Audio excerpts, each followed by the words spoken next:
আপনি যদি আপনার ডেইলি রুটিনে কিছু স্ট্রেচিং এক্সারসাইজ রাখেন তাহলে আপনার মুড, মোবিলিটি এবং এনার্জি লেভেল একদম সবসময় ঠিক থাকবে।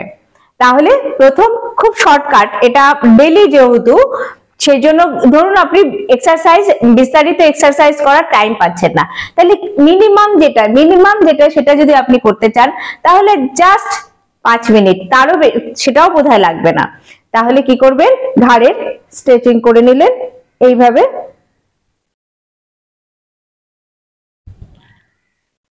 এইভাবে স্ট্রেচিং করে নিলেন 10 বার।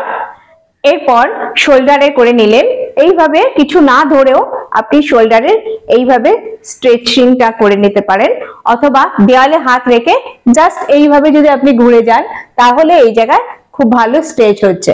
এইভাবে সেম ওই হাতেও আমি যদি এইভাবে ঘুরে যাই তাহলে এখানে খুব ভালো স্ট্রেচ হচ্ছে। এইভাবে আপনার শোল্ডার স্ট্রেচিংটা করে নিলেন, আর হাতটাকে জাস্ট এইভাবে একটু তুলে নিলেন, ব্যাস 10 বার ফটাফট করে নিলেন, হয়ে গেল।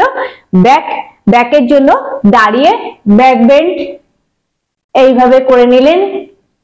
ব্যাক বেন্ড করে নেওয়ার পরে তারপরে যাবেন হচ্ছে পায়ের জন্য জাস্ট এইভাবে আপনি বসে পড়লেন, বসে একটু এইভাবে স্ট্রেচ করে নেবেন, এইভাবে স্ট্রেচ করে নিলেন, ধরুন 5 বার বা 10 বার। তারপরে দুটো পাকে এইভাবে ছড়িয়ে দিয়ে এইভাবে স্ট্রেচ করে নিলেন, এইভাবেও 10 বার করে নিন, ব্যাস। এটা যদি কিছু একদম সময় যদি আপনাদের হাতে একদম না থাকে তাহলে এই এক্সারসাইজ, তাহলে মোটামুটি বডির এক্সারসাইজ স্ট্রেচিং গুলো হয়ে গেল। দেখবেন আপনি সারাদিন আপনার এনার্জি লেভেল, আপনার মোবিলিটি এবং মুড খুব ভালো থাকবে। তো দেখা হচ্ছে নেক্সট ভিডিওতে, বাই বাই।